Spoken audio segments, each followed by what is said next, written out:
figured out that the human body was made up of 70%. Oh, there we go, I'm back.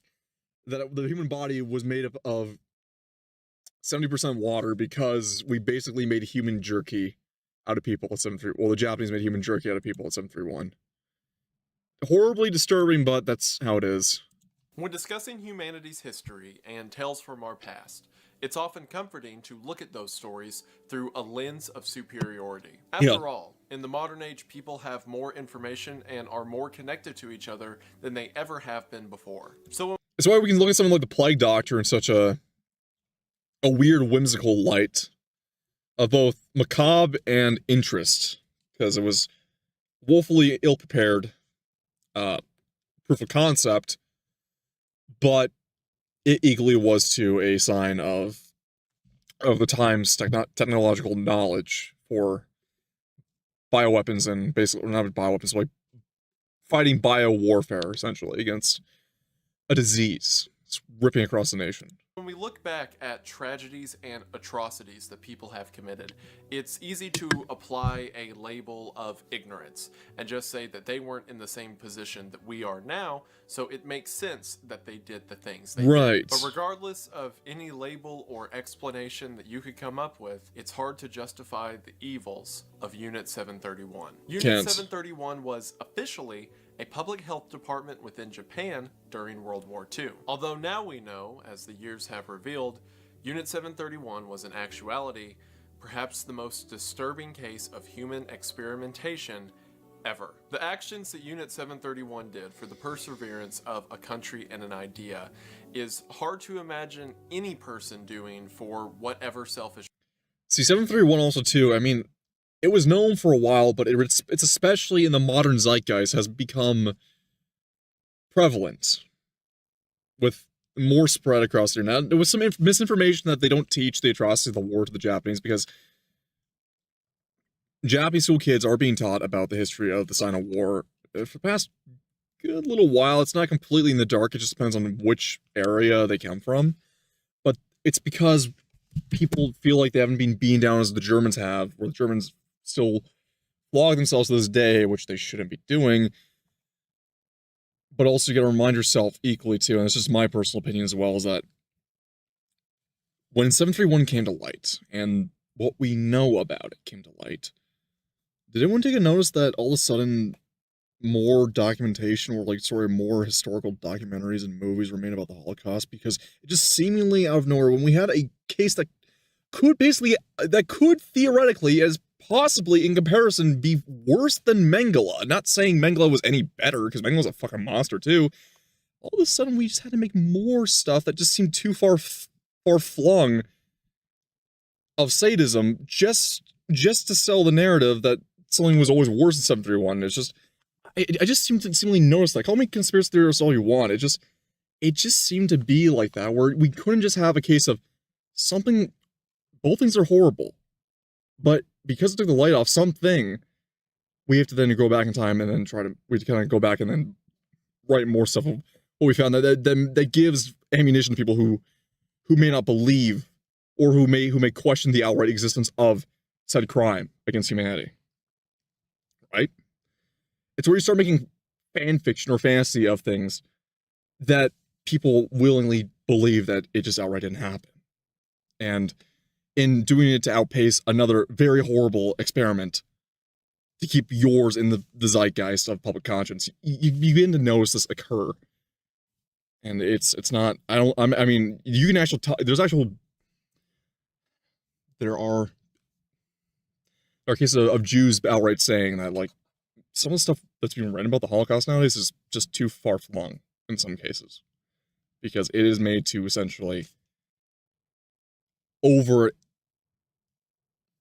it's basically to try and overshadow any other thing that happens down the line by just going back and writing more stuff and then writing more stuff. Kind of like how you can write more passages into the Quran or the Bible in post afterwards. Ooh, let's just make edits and canonizations here and there. It just becomes noticeable over time. And that gives credence to people who actually deny the whole thing existing. And I'm going on a weird tangent here, but I'm just giving this example of why something like 731 in public consciousness recently has become very, very popular, because it was something that for the longest time no one really knew existed. because it was constantly getting buried by both Japanese, American, and by forces or by ideological forces outside of the witch. But as it's come to light, it's exploded in popularity of public knowledge and in the public conscience. Reason, much less the entire efforts of a military and government. So today, we're going to talk about the history and tragedy of Unit 731, as well as the incredible injustice that befell everything in the end. Now, before we get started, I just want to mention that while I am going to be careful with my language and not be too explicit with some of my wording or details, the topics we're going to be broaching still relate to intense violence against women, children, prisoners of war, civilians, and all manner of executions, both standard and barbaric. And while I do think it's important to talk about these things, not only for the victims who were destroyed by this tragedy, but also so that the evils that were done by man are never forgotten lest they be repeated, and while I think all that's important, I also want to say that if you are sensitive to these topics, it's not worth your own health and mentality. So again, if this video is something that you don't want to deal with, or if some of the topics that I briefly mentioned are too intense, feel free to click off now. And also, for those who are sticking around, the video is going to be a bummer. There's not a lot of jokes or fun to be had with this one. Like I said, I think it's important to talk about, but it's just going to be sad and a lot. And I can't wait to get done filming this so that I don't have to think about it anymore, and I can just push all this trauma onto you all. Before we get into that, and it's just, you know, sad for the next half hour, however long this video is, why not do something a little... It's going to be brutal, outright. Now, this was a viewer request on Unit 731. I go into these videos, and I've not watched Wendigoon's video on it. I have watched Wendigoon's other videos on other things he's cared. No joke, I can fix that. Ain't kidding, I am heartless. But what I'm saying is, I know quite a bit of 731, of what they did. It's very brutal. The uncanned, and I'm Wendigoon said he's going to be censorious on some things to keep some people's sanity, but I have read on the uncensored documents of 731, and it is, yeah. Let me just say, when it comes to Sino-Asia, Southeast Asia, shit that goes down there, especially, will horrify you. If you know what things were done in Cambodia, yeah. They have trees there. Another flawless victory for Hyperborean space stoners. Hey, Aeon. Hey, Aeon. Thanks. Welcome to Agartha, man. But as I was saying, though, is that one of the stories I recall was of in Cambodia, there was a tree they had that seemed innocuous, but it has placards on it because those are the trees that they would take newborn infants and smash their heads against as punishment to the mothers for failing to meet a quota, or supposedly going against the party of Pol Pot in Cambodia. That's just a light touch on things that have gone down in parts, and that's Cambodia. We're not talking about Laos. We're not even talking about the Sino-Japanese War. This subject is on the Sino-Japanese War. Unit 731 in particular has some very, very, very, very brutal cases. And it's a subject matter that can get very dark and touchy. So, I get whatever Wendigoon has. I will make jokes as much as I can on dark subjects, but Wendigoon is going to mention some things here that are, as he's mentioned, he's not going to the full nitty-gritty like I know. If he brings up certain words, I will remember the cases. I can try making jokes as much as I can, but equally too, it's also to soften the punch. Because it's going to be dark. Just a bit of quirky, a little weird right now to kind of lighten the mood a bit. Like, I don't know, maybe I could try to radicalize my audience. So with that out of the way, let's get into something that really matters. The Industrial Revolution and its consequences have been a disaster for the human race. But do you know what hasn't been a disaster? Raid Shadow Legends. Thanks, playa. Raid is back and better than ever because now they're bringing the new animated limited Thank you, Wendigoon. Thanks for bringing the hype back. series, Raid Call of the Arbiter. A series that you can watch for free in-game right now. The first episode is out now. It revolves around the character of Gaelic, and from the animation to the character arcs that they're building, they really use the fantasy setting for all it's worth. The series is really shaping up to be something special. New episodes will be coming out every Thursday at 10 a.m. Eastern Standard Time up until July the 20th, and again, it's totally free to watch with Raid Shadow Legends. Raid is also releasing behind the scenes and lore dropped out for a bit. When did Wendigoon get YouTube raided? channel. Oh, Right now, this was some time back, but this is the video about Unit 731. the world of Raid is expanding in a way that it never has So, before. Like, yeah. for example, Given some in-game, warning, it's gonna get dark. you can now dig in So, character Wendigoon's bios. trying to keep it light with the ad read. From champions that feature in the show like Gaelic, Aethel, Kale, and Elhain, to the fan favorites like Death Knight and Skill of the Drakes and more. It doesn't matter if you're a fan of Raid or you've never played it before, because for every player across the board, now is the perfect time to get in on the action. Everyone will get a chance to get Artak, one of the 5 new characters from the show, as a playable legendary champion for free just by logging into Raid for 7 days between now and July 24th. And if you haven't started playing Raid yet, then use my QR code or link in the description to get started now. Because with it, you'll get insane bonuses like the epic champion Knight Errant. And if you see me in-game at Wendigoon OG, feel free to join my clan. I like this guy's content, but this legit looks so ass. I mean, it's Raid Shadow Legends, right? Once again, we can say this.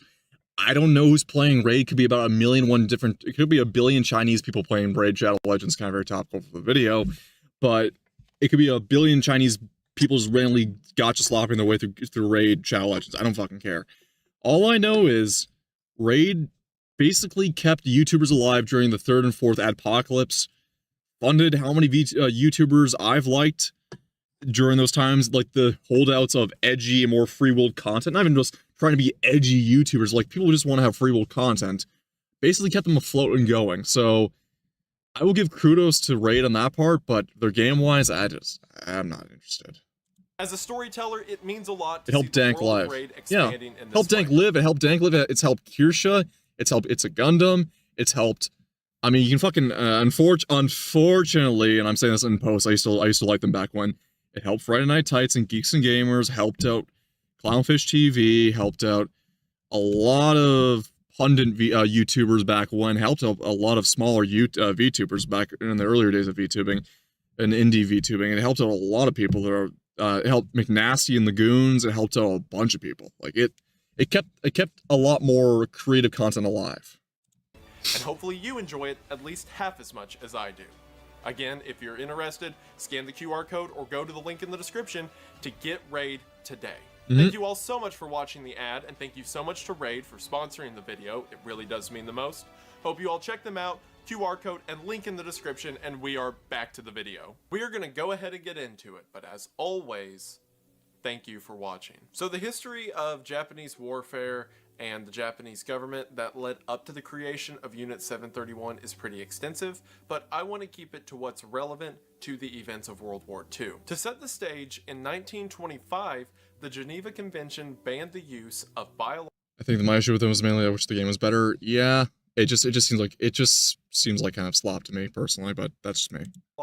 and chemical weapons. This was done because during World War I, one of the most brutal parts of trench warfare was the use of chemical weapons. And that's what I found interesting too, and this is me going on a quick history tangent. You're gonna hear me do this a lot throughout videos, and yeah, I'm very known for doing this.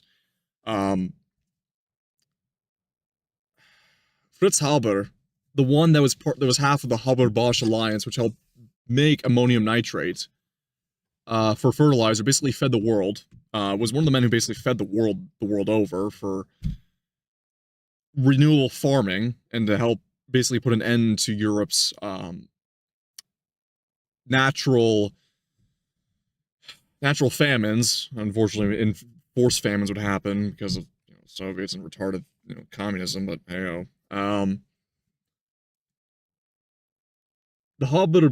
Fritz Haber decided that for his effort to the German war effort, he would help try to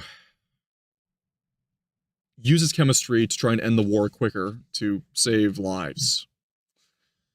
In doing so, he developed chlorine gas as a weapon that would be both brutally effective and also a shock and awe and horror that would basically be a terror weapon to shut down with a war to stop it forthwith. Of course, we know how that went.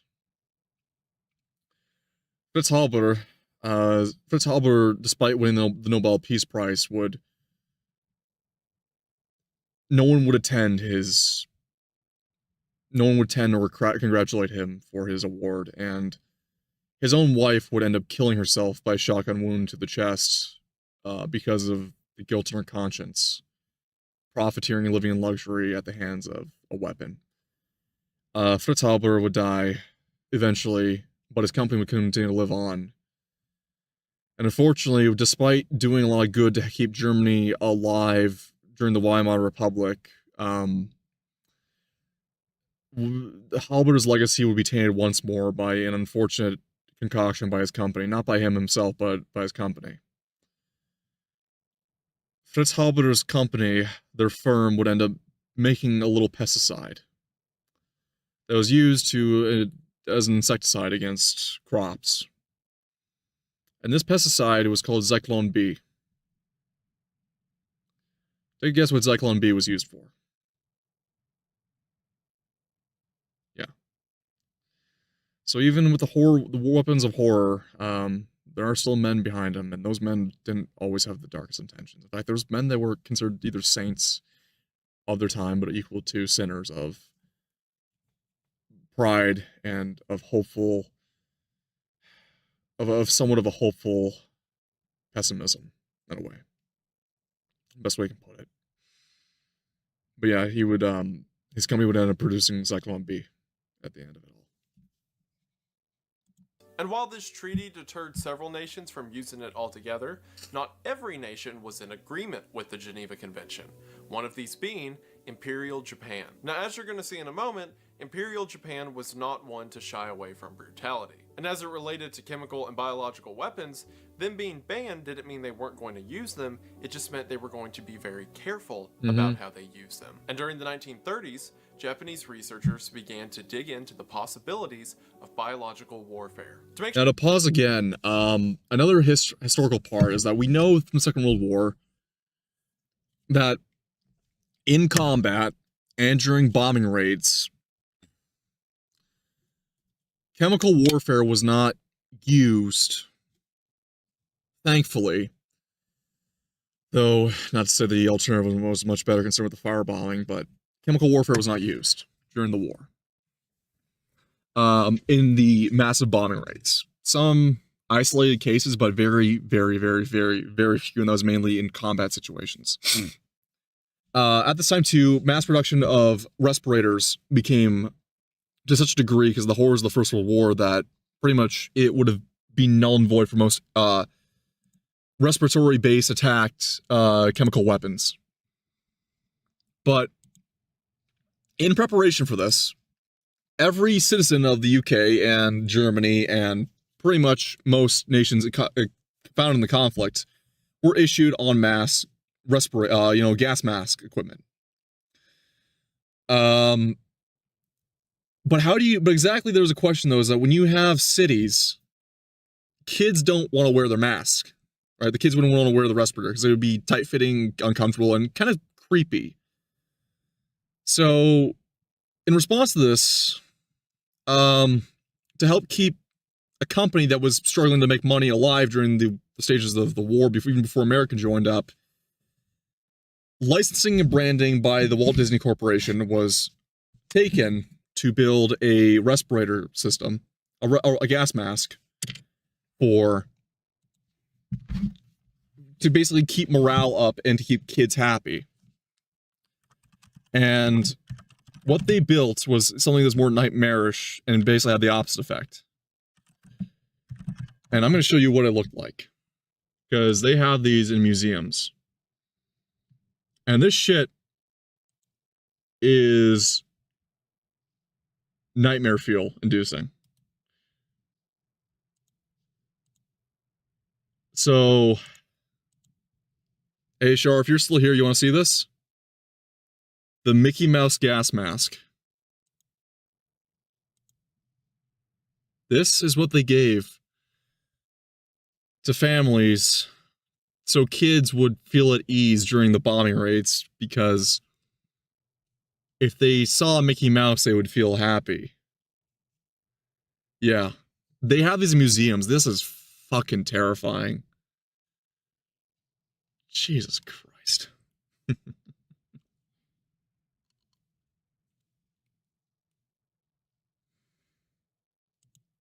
It's got some form of creepy novelty to it, but I don't. Yeah. Yeah. Make sure we're all on the same page. By biological warfare in this context, I'm referring to things like weaponizing diseases or using infection. But biowarfare was a different breed than chemical warfare, of course, as he's mentioning here, because this was still a concept being developed in the interwar and late First World War. As a battle implement. The issue with this was, or at least the issue from the Japanese government's perspective, is it's hard to test the feasibility or practicality of biological weapons if you don't have a population or group of people to test said weapons on. Also during the 1930s, Japan began to attack the mainland of China. At this time in history, China was really struggling to reach the modern age, at least.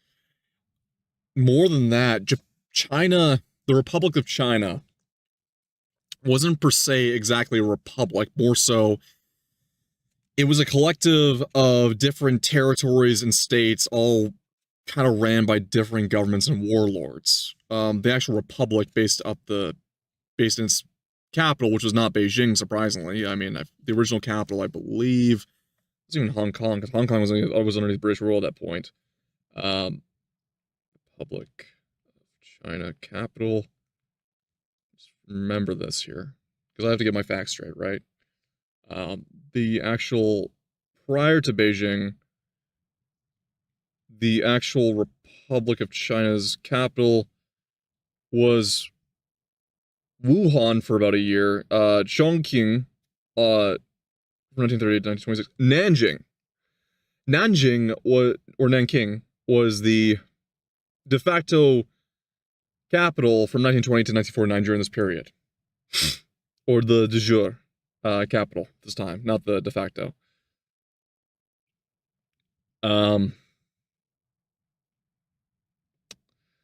So, kind of at this time period, it was a kind of a collective. He is right. China was far, far, far, far, far behind the rest of the world. Still kind of not really are nowadays, but equally they aren't as advanced as they claim to be. Especially if you get to the outskirts of China, there's a lot of older settlements that are off the grid. Technologically, and a lot of their defensive forces were made up of small communities and bands of soldiers. Yep. Whereas, in opposition to them, Japan had an incredibly strong military force. And Japan's military force, because people like to mention Japan's rapid militarization and modernization was at the hands of the Americans, basically threatening Japan to get in shape.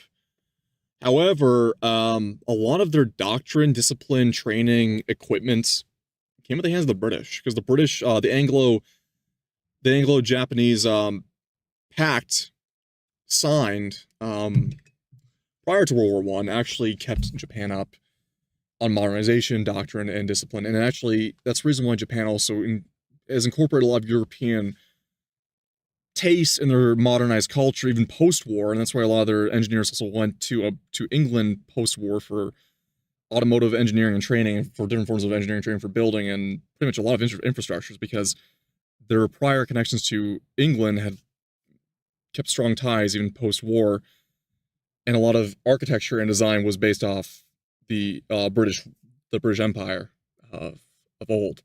So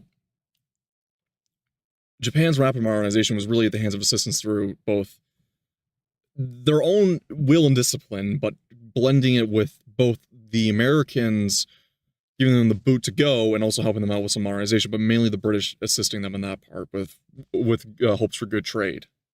So which did work for a while until the Americans basically pressured the Anglos, the British, into disbanding the pact, and that kind of led to Japan going on their own, and also America trying to snuff out any more future empires, and that led down to Japan deciding to go imperial, and kind of led to a domino effect into what happened. Conquest of China is called a conquest because the Chinese would try to put up the best fight they could, but would just keep getting destroyed It was a by the steamroll. Japanese government at every turn. So we see all these pieces moving on the board. Japan is interested in biological and chemical warfare, and they're starting to make headway into the Chinese mainland. And again, this is all like a decade before World War II would even begin. Around this time, the Japanese Surgeon General named Shiro Ishii came forward and said that Japan needs to make headway into biological warfare because everyone could tell a war was on the horizon, and if Japan doesn't get to it first, then one of the other powers, like the United States, might beat them to it. The Japanese government, being in agreement at this concept of a biological arms race, in 1932 appointed Ishii as the head of the Army Epidemic Prevention Research Laboratory. Publicly, the purpose of this laboratory was to investigate cures for illnesses and diseases that could befall a military force, when in actuality, they were trying to find new ways to make illness befall a military force. This group also had a division within part of the Japanese-controlled area of China. The unit there in China was known as the Togo Unit and was a part of this biological warfare initiative. Something Yeah, here we go. else to keep in mind whenever we talk about Racial supremacy. The Japanese did believe in racial supremacy too, and that they were the master race of Asia. That kind of goes in hand. this. So at this point in history, Imperial Japan was especially prejudiced against anything that wasn't Imperial Japan. A lot of the ideas that were made manifest through these experiments and Japan's actions in World War II come from a cultural sense of superiority. As a matter of fact, a superiority that's so strong, it justifies taking over and controlling everyone else. Because of that, several members of the Japanese government and military saw anyone who opposed them as less than human, or at least less than Japanese. And if Correct. you'll remember what I mentioned earlier, it's hard to test biological weapons without test subjects. So the Togo unit decided early on that the perfect way to test these new weapons and ideas was with residents of mainland China. Initially, this research was carried out at a location known as the Zongma Fortress. The fortress was an old castle-like structure that was built in Manchuria, China, and was repurposed for the Togo unit's needs. The early experiments at the Zongma Fortress typically consisted of bringing in civilians from mainland China and throwing them in the various rooms of the fortress that were converted into prison cells. Inside of these cells, initially, the subjects would be fed well and kept up to good health, and then at that point, You want them to get up to standards of a military, of your average military man, or the supposed average of a Japanese civilian at the time. Though at home, the home front, there was a lot more starvation than there was. Cooking with Max Miller actually goes into detail about that. That's actually a good channel. I kind of like how he tasting history with Max Miller, I believe his name is. It's a great channel. I would recommend you guys to watch. He did one about Japanese home front cooking during different eras of the war. But essentially what they're trying to do is they're trying to fatten them up to be of the average supposed Japanese civilian, if not soldier, and you can get a general ground zero for health issues from a in shape and healthy test subject. the experimentation could begin. Taking these now healthy test subjects, the researchers would then do things like slowly bleed them out over the course of several days, or dehydrate or starve them to see what the effects of the body would be and how long the subject could survive. Again, this was all done in the name of better understanding the limits of the human body. Correct. During the course of these tests, they would also be subjected to various diseases like the bubonic plague, and at various stages of infection, the subjects would be vivisected, or a live dissection, Damn. most often while the subject was still conscious. This was done to see firsthand what the effects of certain diseases do to someone's internal system. These experiments would pale in comparison to what this group of researchers would go on to do. Things were Correct. kind of tenuous at the Zongma Fortress. Again, at this point, it's a group of researchers, not soldiers, who are doing this. And while a part of the Japanese government, it isn't a one-to-one with the Japanese military. So because of that, there were a few accidents that occurred at the facility. In 1934, there was a prison break, and a bunch of the prisoners escaped out into the Chinese countryside. In 1935, there was an explosion, and a large part of the fortress was burnt. But in spite of these incidents, the Japanese government liked the concept of these new means of warfare. So in 1936, the Japanese government gave them more funding and more access to military reserves, which not only included a lot of money, but things like Japanese soldiers for guard duty, or Japanese prisoners for experimentation. When Shiro Ishii's group, which again at the time all of this was referred to as the Army Epidemic Prevention Research Laboratory, whenever that group was brought into the Japanese government, it was renamed by Hirohito as the Epidemic Prevention and Water Purification Department. So Yep. Obfuscation.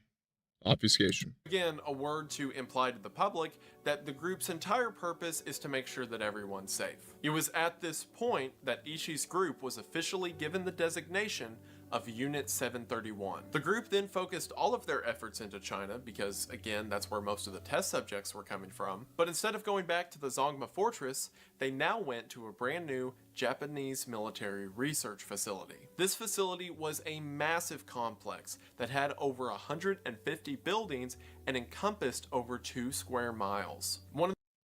Good lord. I think is that also a landing strip too? One of the fascinating things to note about the structure of the building is there was this large welcome center or area that supposedly anyone who enters the complex has It's a main pavilion to go through, but that was actually a fake building that was just done for publicity purposes, because in actuality there was an underground tunnel that they would shuttle prisoners in and out of outside of the public view. So not only was the name and purpose of the facility a lie, but the actual structure and some of the buildings of the facility were a lie as well, as the majority of experiments took place in these underground tunnels and cells. Now, into the late 30s, as Japan began to take over more of China, there were other facilities that began to pop up that were also a part of Unit 731, but the primary experiments and travesties that happened took place at this large facility located near Pingfang. And by because if you know, during they call the rape of Nanking for a reason, but the Japanese had a philosophy of the 3 alls. Burn all, loot all, kill all. That was the 3 all program they had operating for the Sino War. And Nanking in particular, I mean, they call it the rape of Nanking for good reason.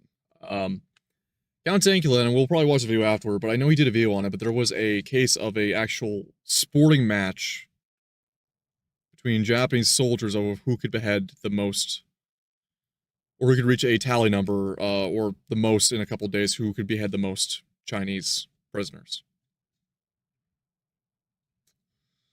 Yeah.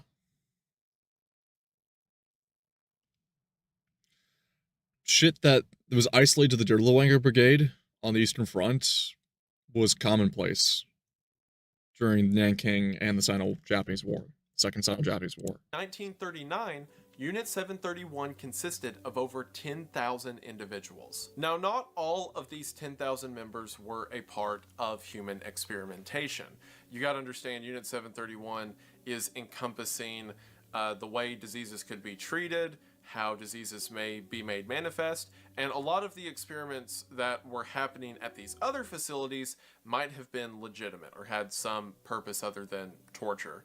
But as far as the events that happened at the primary facility we talked about, those were all pretty evil. The excuse for this large facility as to why they bring in so many Chinese prisoners and exist out here in the middle of the woods away from public eyes is that they were a part of lumber production. So the code name given to experiments that had to do with human experimentation was called Maruta, because Maruta is Japanese for logs. And it was kind of an in-joke in the facility that instead of referring to the prisoners and subjects as prisoners and subjects, they would be called logs. For example, how many logs were cut down today? Or do the logs look healthy? I know this video was made a couple years ago, And I've mentioned before, I've known about the Epstein shit since I was in high school, so that's over nearly a decade now. But isn't it funny how we keep going back to using code words in documentation? Or how sick individuals will use code words in documentation as a way to hint, hint, wink, wink, both covertly but conspicuously refer with just enough obfuscation of their heinous actions. Whole code word thing would keep up through a lot of Unit 731's research. For example, several of the researchers who performed the experiments on prisoners firsthand would publish their findings, but they would publish them saying that it was a long-tailed primate that they did it to, or in some instances even referring to these subjects as Manchurian monkeys. Again, the Japanese government knew. God damn, that's... I can see where, oh boy. I can see where, they might have gotten the inspiration for Frieza. Hello, monkeys! Sorry, that's a little fucked up to say, but I can see where they got the inspiration for Frieza on that one. What was happening, but the rest of the world didn't, and the Japanese government would prefer to keep it that way. A lot of the numbers vary, considering several researchers probably came and went during the height of World War II whenever these experiments were at their worst, but at least one point, Unit 731 had about 300 researchers as a part of the Maruta or human experiments at this primary facility. So what kind of experiments were happening here at this primary facility of Unit 731 that I have been trying to put off talking about and talking about all the other aspects of it so I don't have to get to it. And why is it regarded by many to be the worst example of human experimentation, or by some, the worst example of government action against a population ever? So I guess I need to talk about that now. And here we this go. is your final warning. Click off if you don't want to hear about it, and I don't blame you. So let's start with how the prisoners got to the facility. Just going all gas, no brakes. In the first place. As mentioned, the majority of the subjects were people from the Chinese mainland. While the majority of these were Chinese people, there were also several Russians and Mongolians and Koreans who were captured as well as several Japanese political prisoners who were transferred to the facility as well. They would be transported to the front of the facility in a vehicle that had no windows, so that if there ever was an escape or if they were ever let out for whatever reason, they couldn't testify where the facility is even located. And then once they got to the facility, they were bagged and taken to the aforementioned underground tunnels. From there, they were placed into an underground cell. Most of them on their way in would be given a vaccine for their own health upon entry, when in actuality they were being injected with various diseases, and the disease would change based on whatever study the researchers were currently carrying out. Exactly. Yeah. In a mad scientist, twisted horrible way, this is like a fucking paradise. Estimates of how many people were taken prisoner are kind of nebulous. On the most conservative end of the spectrum, it's about 3,000, but that number could be as high as 30 or 40,000 people who were actually taken to the facility. However many the true number might be, no one ever survived the Unit 731 experiments. The reason no one's sure how many died in the first place, and it took so long for this information to come out, is because no one that ever walked into that building ever walked back out. So what happened to these prisoners? Well, the thing I mentioned that happened at the Togo facility, the stuff about them being made healthy just so they could be bled out and dehydrated, that was still happening, but that was the least of the prisoners' worries. The average lifespan of Time to make human jerky. A prisoner at Unit 731 was about 2 months. Yep. If you were lucky, then you were killed quickly in one of the conventional weapon experiments. These experiments were exactly that's luck on your side. What they sound like. They would take several of the prisoners and place them in a courtyard. One of the things they would do is they would place people in rings at various distances from each other and then throw a hand grenade in the middle to see what lethality the grenade had out to these different rings of people. They would set people on fire with flamethrowers and see how long it took them to burn up.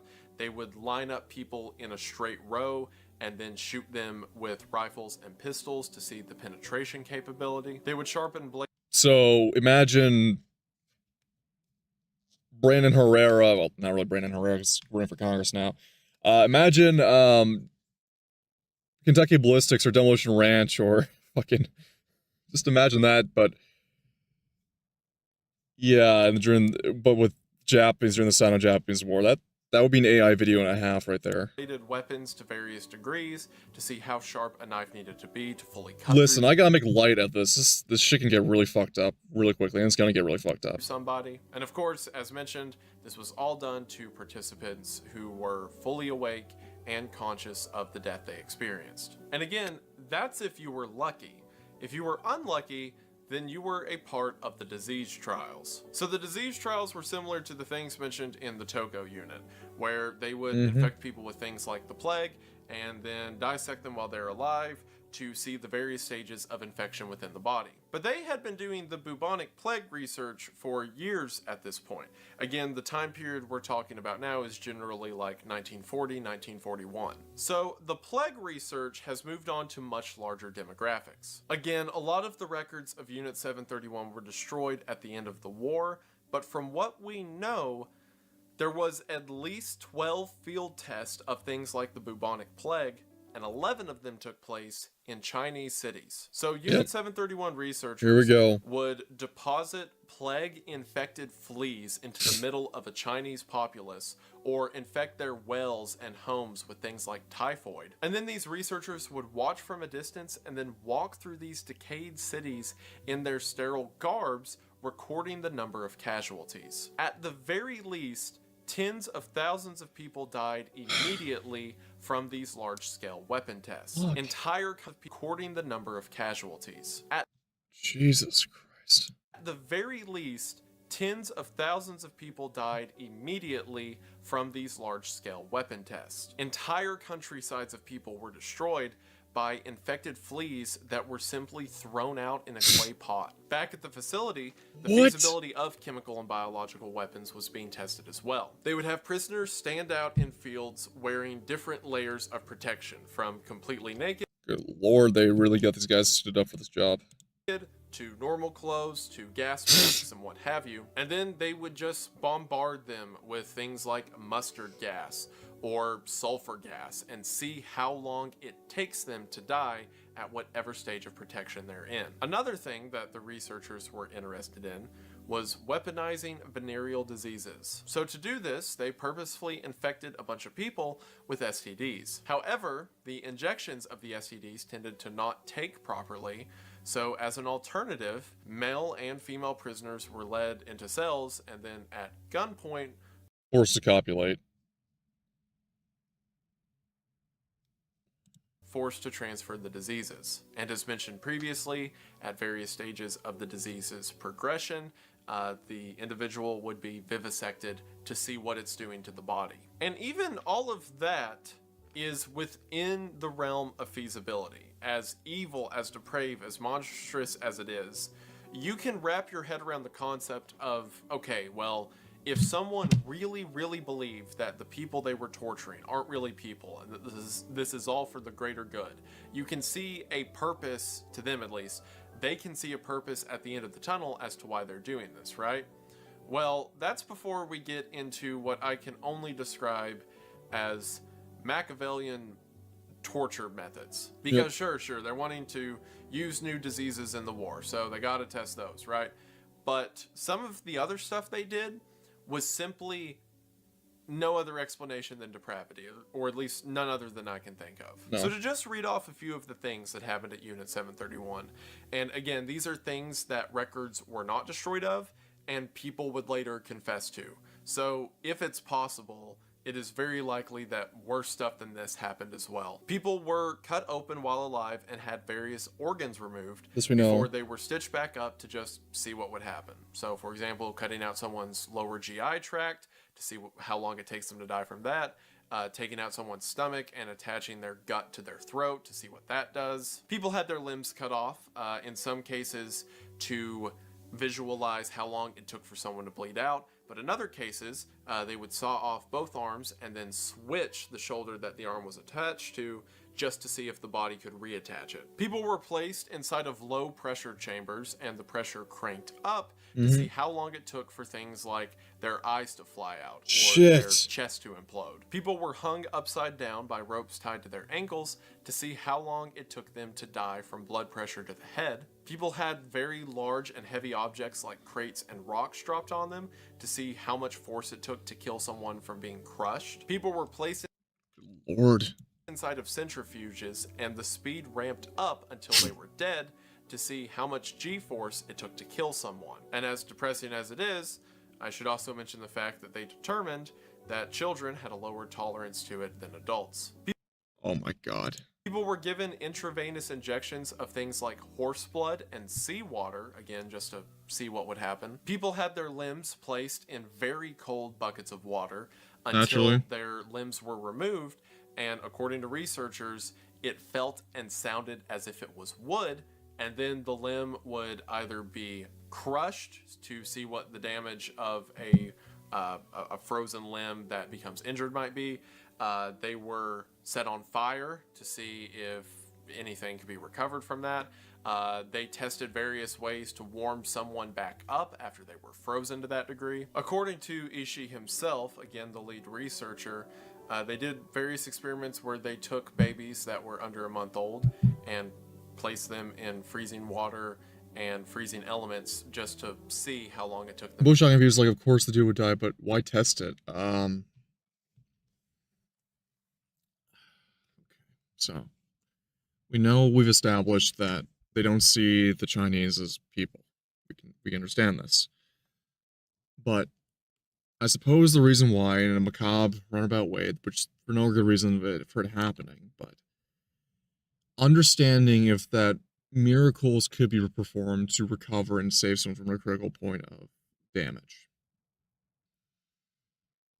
or to understand the physiological damage being done to the body to determine cause of death for autopsies and reports. Those are the only two reasons I can come up with. They're both reasons that we use nowadays in our current medical journals to understand things, but equally too, the way of determining this was, well, grotesque and of nothing credence of a doctor's moral code. To die of hypothermia. I'm going to read this next one from an excerpt from Hal Gold. He wrote a book called Japan's Infamous Unit 731, which is a book breaking down this whole topic. And Hal says in one portion, it was said that a small number of these poor men, women, and children who became Marudas were also mummified alive in total dehydration experiments. They sweated themselves to death. So that small number of these poor men, women, children being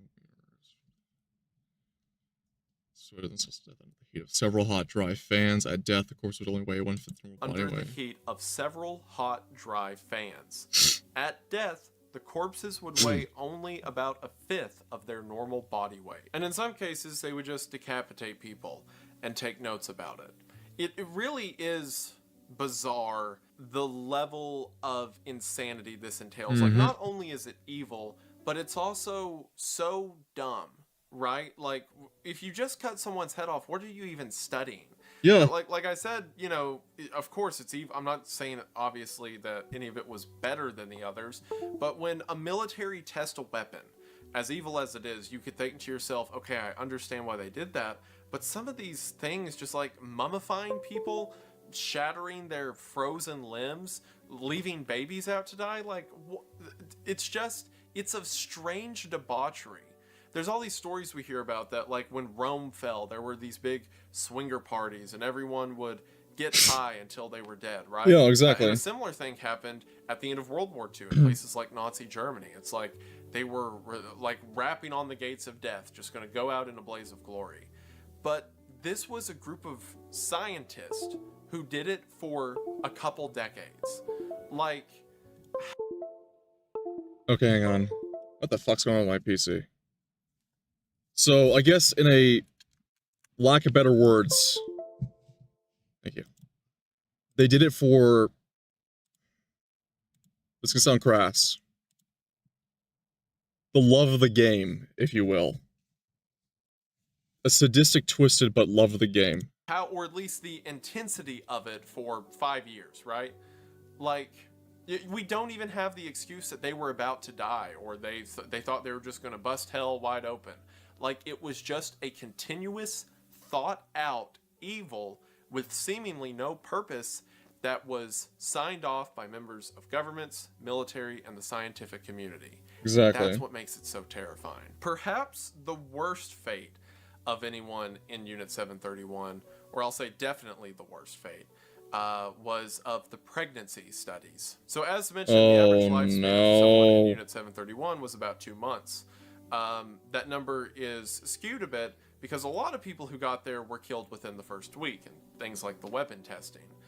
The reason that the average comes out to 2 months is because several of the studies were women who were, similar to the STDs, forcefully impregnated by either another prisoner at gunpoint or by one of the guards themselves. Right. Similar to the other diseases, a lot of them were dissected while alive at various points in their pregnancy just so they could look at how the fetus was developing. And in other cases, the women were effectively used as a breeding stock so that the researchers could have a fresh batch of infants for Holy shit. several of their tests, like the hypothermia test as mentioned earlier. And you know what gets me about it? Like, I've looked at so many disturbing things. As a matter of fact, I knew a lot about Unit 731 because I covered it on the disturbing movie Iceberg. There is a film that I should have looked up before I started recording. There's 2 of them. There's Philosophy of a Knife, which I talked about in the disturbing movie Iceberg, shit. and Men Behind the Sun. Both of them go into graphic God created heaven, man created hell. These could be a good horror movies, like disturbing movies to watch. detail about what happened at Unit 731. So I had seen those, so I'm like, wow, I already knew that, you know, the Japanese government did all of these evil things to these people. And I, you know, knew about the Frozen trials, knew about the chemical weapon trials, even things like the pregnancy experiments. So like, I knew all of that going into research for this. But the part that threw me off, that I wasn't expecting that I would see, actually, believe it or not, came from Wikipedia. Typically, Wikipedia is a horrible source to get information from because people can just change stuff, and sometimes they just flat out make it up. But whenever I was brushing up for this, I decided I'd look at Wikipedia to see how they had it laid out. And they had an account that I hadn't read anywhere before that kind of stopped me in my tracks. There's at least one recorded instance of friendly social interaction between prisoners. Unit 731 staff technician Naokata Ishibashi interacted with 2 female prisoners. One prisoner was a 21-year-old Chinese woman. Other was a Soviet girl, 19 years of age. Ishibashi asked her where she came from, and she learned she was from Ukraine. The two prisoners told Ishibashi they had not seen their faces in a mirror since they captured and begged them to get one. Ishibashi snapped a mirror, them through a hole, and saw Unit 731 staff. Technician Naokota Ishibashi interacted with 2 female prisoners. One prisoner was a 21-year-old Chinese woman, the other a Soviet girl who was 19 years of age. Ishibashi asked where she came from and learned that she was from Ukraine. The 2 prisoners told Ishibashi that they had not seen their faces in a mirror since being captured and begged him to get one. God. Ishibashi sneaked a mirror to them through a hole in the cell door. And that bothers me so much more than a lot of the other information I read. And the reason for that is because, again, I'm pretty desensitized to just brutality, right? Like the number of historical stories I read about that has to do with people getting, you know, skinned alive or, you know, brutal executions. Like that's just history, right? It's bloody. There's a lot of accounts you can go through that you become desensitized to it, but when it comes to such a volume and the insanity of it all of this, for example, it becomes 9-year impossible to ignore. Brutal. Evil's always existed. But It's as I mentioned at the interrupt. beginning of the video, it is a lot easier to throw a label of ignorance on top of everything, right? Like, we take it for granted in the modern age because everyone's hyper connected by the internet, right? Like what you're watching this video on right now. And it's really easy for us to take human connection for granted, to just say, well, of course, I know that this other group of people is of equal worth as myself because I talk to them. I know several of them. I experience it. And it's easy to go in with that mindset and look at history and be like, oh, well, yeah, I could see how the Imperial Japanese would, be so tricked by their government because they just weren't as educated. They weren't as enlightened as we were, right? No, so it's easier to read stories about things like Unit 731 if you kind of turn your brain off and you're like, this was a group of people who just didn't see the others as human, and that's why these tragedies were allowed to happen. But then I read the story of a guard who saw two girls, young women, who wanted to remember what they looked like. And he recognized that they needed to feel something, that they needed to have that. So he broke rules and snuck them a mirror. And it made me cold. Because then it's not just a person who let themselves get tricked and convinced themselves that they were dealing with cattle, right? Which, if these experiments were done with animals, I think we'd all still agree that it's evil and terrible. Yeah, exactly. But maybe that was his mindset, right? That he's just dealing with animals. But because he's able to recognize they're human, that gives a horrible credence that they knew they weren't desensitizing themselves to what they were doing. But to read that he took pity on two girls who wanted to remember what they looked like, terrified me. Because at least some of them were fully aware that these people were suffering and that was wrong. Right. Not just that they were suffering and this was for the greater good, but that they were suffering and something should be done. And in spite of that, it kept happening. It was such a powerful force of government and people and the greater good that these tragedies kept going on. And the people who participated were well aware of the pain they were inflicting and didn't stop it. And that is so much worse than a group of people who were just following their orders and turned off their ears. Exactly. This guy still had ears. He was still listening. And he kept following those orders. I mean, what can you say?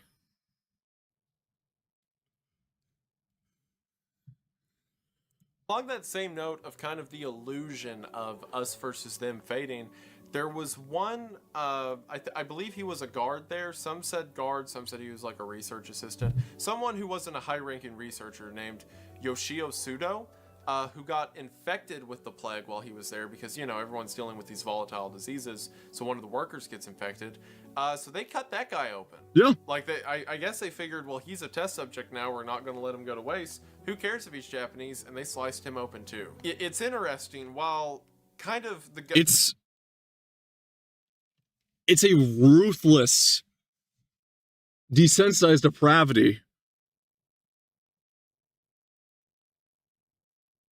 that exists. Just to look at it as like, oh, he's dead, or he's not dead. He's got something. Let's find out, everybody. Like, fuck me, man. Cannibalistic to their own kind. The Japanese government's idea was, well, we're more important than they are, so they can suffer. But we see these glimpses of the Japanese who are infected being treated the same as everyone else who's infected, and also the Japanese recognizing that these people have emotions and feelings, and it makes the situation so much more scary in the end. And I think one of the reasons it is so scary is because, again, we read a lot of stories like this, and it's comforting to think, oh, well, if they just knew better, right? Like, right. Oh, well, maybe if they didn't have to struggle for resources as much, or maybe if they were allowed to experience humanity from this other side that they seem to hate so much, maybe then, they wouldn't have had to do the awful things they did, right? It's easier to read a lot of history that way. But you see instances like that, and it's dreadful, the idea that, sure, they had all that, it didn't change anything. Near No. the end of World War II, the Japanese government got desperate and decided to rely on Unit 731 for some kind of drastic measure against the United States. So, using the bubonic plague research that the Japanese had figured out, again by testing it on residents of China, the Japanese government put together a plan called Operation Cherry Blossoms at Night. The plan for this was to release the bubonic plague on San Francisco, and the attack was scheduled to take place on September the 22nd of 1945. Okay, so I know about this one because this goes in hand with another project the Japanese did. So the Japan also had developed both an aircraft and a submarine to go in tandem with this operation. And what Wendigoon failed to mention, and I understand he's not mentioning it for the sake of believability of the story, is that this was connected to the KI-400 class submarine. For those not aware, KI-400 class is considered to be the only known fully operational, though there was proof of concept prior to the Japanese. They're the first fully produced and operational and only recorded carrier submarine, meaning that they carried aircraft inside them as a strike unit and could also operate as a submarine. I mean, the KI-400s are absolutely massive, fucking massive submarines. They all were destroyed post-war by the Americans to prevent them from falling into Soviet hands for intel being shared, because this was a pretty, not really advanced, but more so the engineering was a proof of concept that they didn't want the Soviets to get any ideas from. The KI-400 had a aircraft in it, a float plane dive bomber called the Sairon, or the Sairon bombers. They were specifically designed for the KI-400. I believe only 15 were built. 3 for spare and 4 for the operational submarines. The Sairon dive bombers were meant to carry both incendiary bombs for San Francisco, conventional bombs, and laid out here the bubonic plague to spread into San Francisco and California and Los Angeles. That's the level we're talking here. Thankfully, though, the Sairon and KI-400s were also, while they could maintain themselves at sea for long periods of time, they also were too large to not evade capture or sinking. So, thankfully, it was prevented, and they were mainly put on patrol missions to try to retake back Okinawa or operate as strike forces to fuck with the American supply lines, but in the end, they ultimately failed outright. I guess a blessing in disguise. This plan never came to fruition because just over a month before September 22nd, America dropped the atomic bombs on Japan and ended the war. In these final days of the war, the members of Unit 731 realized that the war courts would not err in their favor and decided to destroy whatever evidence they could. And of course, this evidence began with the prisoners, who were forced to either ingest poison or be shot before the facility itself was set on fire and most of the documents and research destroyed. And as mentioned, no one who ever entered Unit 731 as a prisoner ever walked out. When Douglas MacArthur came to Japan after the war was over, he immediately heard whispers of things like human experimentation. After tracking down Ishii and the other leaders of Unit 731... Imagine if it succeeded. If Japan, instead of the bubonic plague, had dropped airborne AIDS over San Francisco,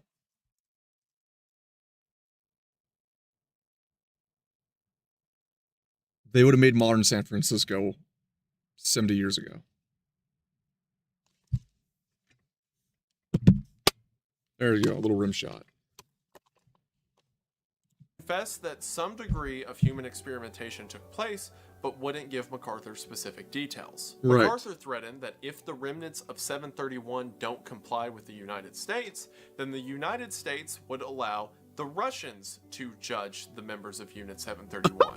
And I don't know if you know this, Oh, that would be a fun time. But especially right after World War II, you much wanted to be in a United States tribunal than a Russian tribunal, because Americans typically ended with prison sentences and Russians ended with rope. So a deal was struck between MacArthur and the head researchers of Unit 731 that said if the researchers of 731 turned over all of their data to the United States, then they would be given full immunity. And of course, both sides agreed to that deal. Now, a couple things. The reason this deal was done is because, one, and most importantly, America was afraid of what might happen if the Russians, who shortly after World War II began the Cold War and all of that, or the Cold War began between the United States and Russia, I should say. Right.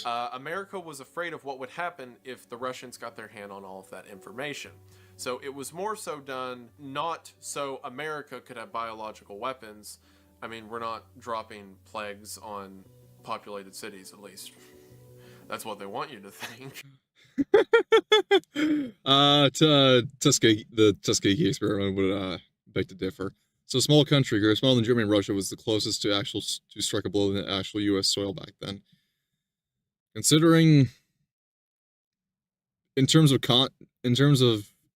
the American outreach, Japan was the only nation to that point to strike on U.S. soil, and it wouldn't happen again until 2001 for another strike on U.S. soil to occur.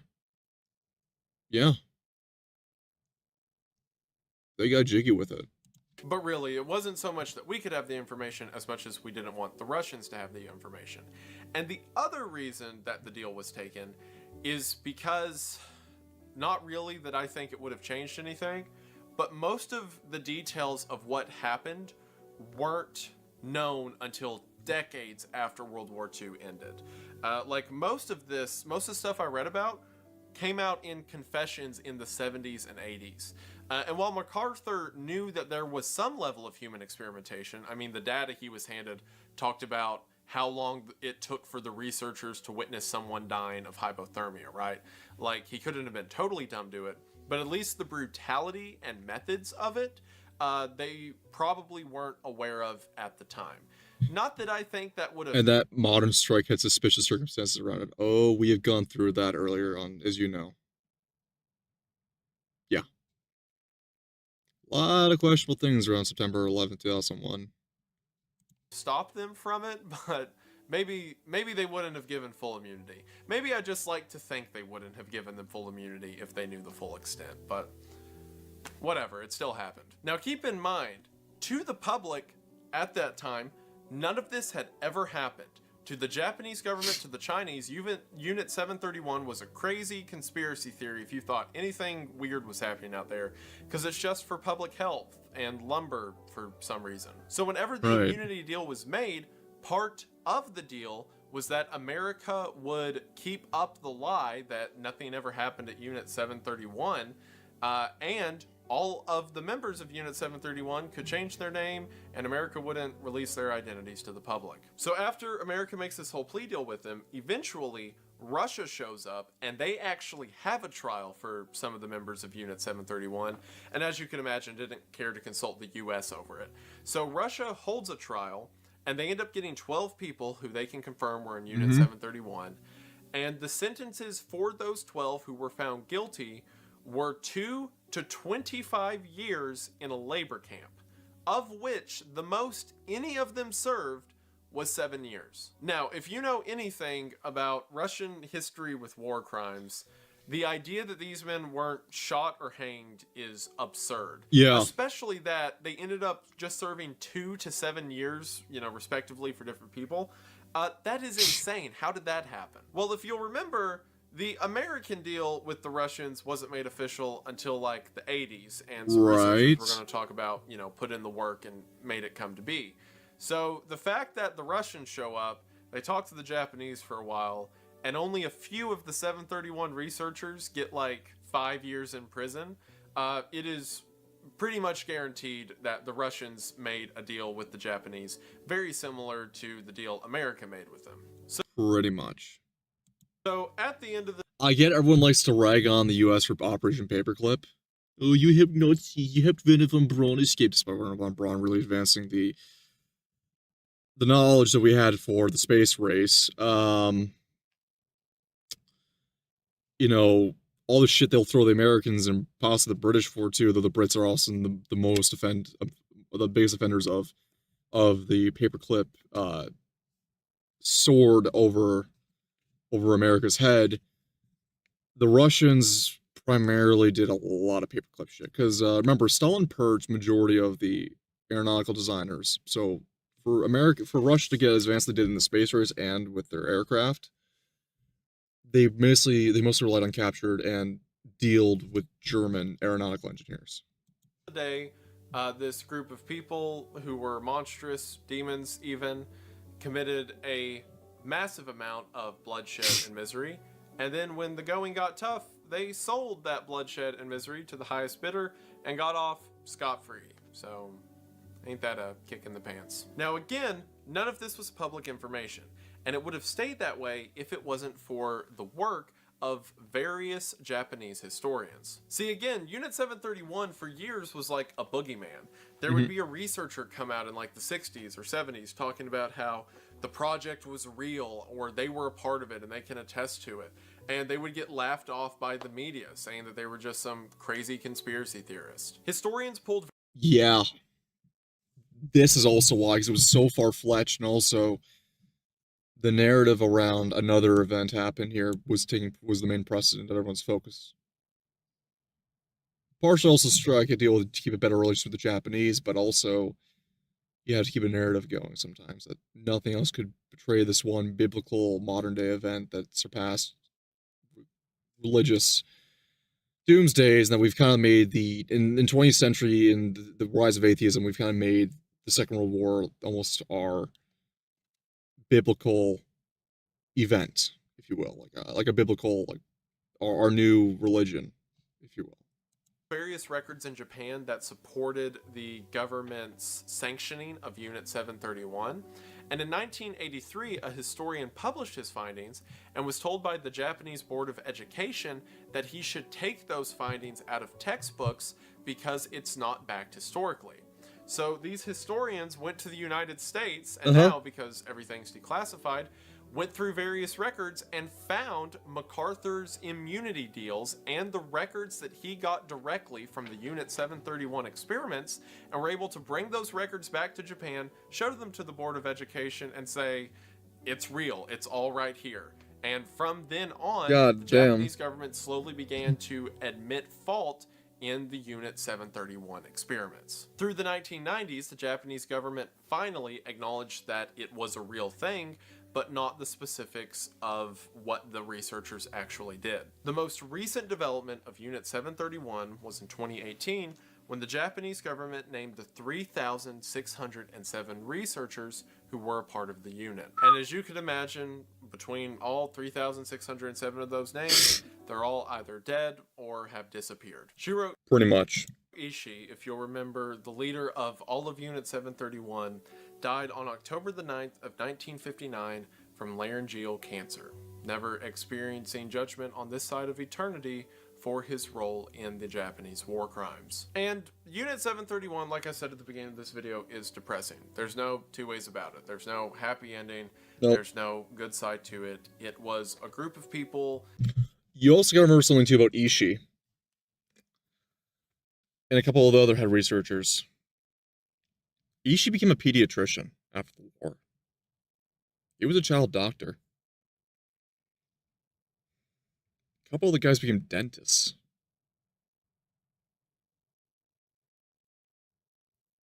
Imagine finding out your great-grandfather was one of the researchers.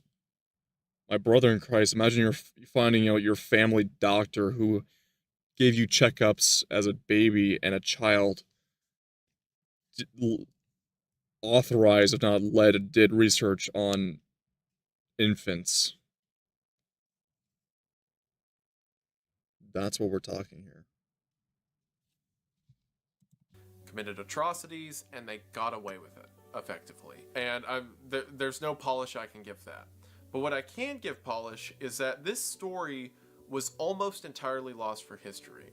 If you were from World War II, from these events happening up until like 1984, when it finally became official, the people who died never died, at least publicly. Their names were just lost as some of the many names lost in World War II. And they were just a statistical anomaly because governments didn't want to acknowledge the atrocities that they had once condoned, or that the forerunners before them had condoned.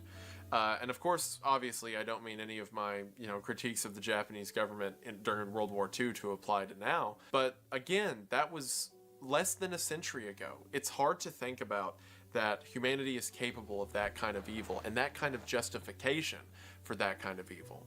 But the point I want to bring out, the one light in all of it, I could say, is the people who would not be quiet. The people who kept learning, who kept digging, and now we have names of the perpetrators, and we have death of the victims. We have cause of the victims. Right. And while it doesn't make it right, and the suffering still happened, it gives some meaning to it. Their names are not simply lost; they were taken. And hopefully, by understanding why they were taken and what great evil led to it, we can prevent tragedies like that from ever happening again. And like I said, Unit 731 is a heavy story. But it's one that I think should be told. There are things that are going on in China that, right now as we speak, by their own government, there might be some equally bad things going on right now. Just giving you that heads up. Not one I enjoy telling. I didn't have a good time recording this, I'll be honest. No, it's a tough sell to do. And I'm just a lowly YouTuber. I'm no one important. I'm no one special. But hopefully you got something out of this. Or at least you have more depressing knowledge to terrorize your friends with, which, in that case, win-win. But either way, if you got something out of this, or you just like to be miserable like I do, I guess, that's cool. And I just want to say thank you for watching. Thank you all so much for sticking around and watching the video. You know that's happening? Do you remember the Hong Kong protests of 2019? Did you ever see those videos of the boxcars?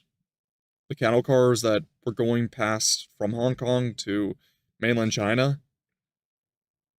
And you could hear people screaming from the inside? You know about China's organ harvesting campaigns?